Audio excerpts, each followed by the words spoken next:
You may know us well as video game nerds, but we also occasionally read books. Books? Words. And today we're actually taking a look at a book. This is Collecting for Dragon's Lair and Space Ace. This is by Sid Bolton.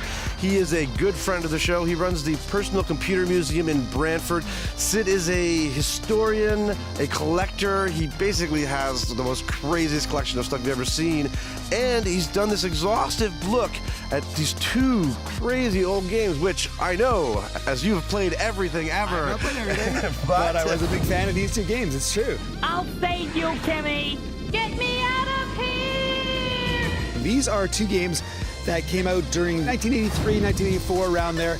This was a Laserdisc game that was fully animated. I mean, you can see right now what it looks like, but this is basically the first video game to use QuickTime events. I mean, the entire game was kind of QuickTime events before we called them QuickTime events.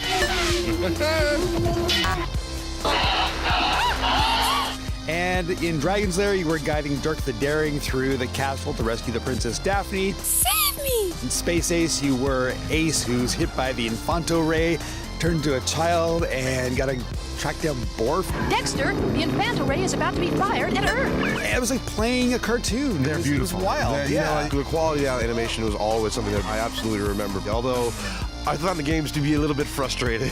Well, I mean, you really just had to know, memorize by trial and error how to get through them.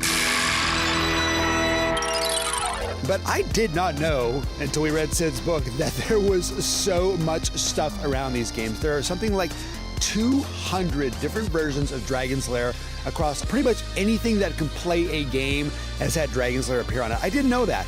And Sid has gone and done exhaustive research into the history of these games. He talks about Don Bluth and Rick Dyer, the guys who came up with the game, how the games were formed, how they came about, but also about all the home versions, about all the merchandise surrounding them, about all the different arcade cabinets and stuff. If you're not interested in Dragon's Lair or Space Ace, this is not the book for you. But if you are, this is an exhaustive catalog of all the different versions of the games, all the different merchandise, the toys, the spin-off stuff. He's got the logos in there, everything you could want to know about Dragon's Lair and Space Ace. Well, Sid is a great guy, and he clearly is passionate about preserving this stuff. I did not know that there were so many different versions. I did not know that the Australian version of the arcade machine is the rarest. This game came out on platforms I didn't even know existed. Like PCs I didn't even know existed had weird versions of Dragon's Lair. Obviously, they weren't all the fully animated versions. This kind of is for the obsessives or the very curious. For what it is, it's absolutely fabulous. Yeah, I mean, it's got a narrow niche. Very narrow niche. But man, it fills that niche completely. Isn't he adorable? Can we keep him? Call me Ace, huh? Hey! I'm going to give Collecting for Dragon's Lair and Space Ace an 8 out of 10. Right there with you, it's an 8.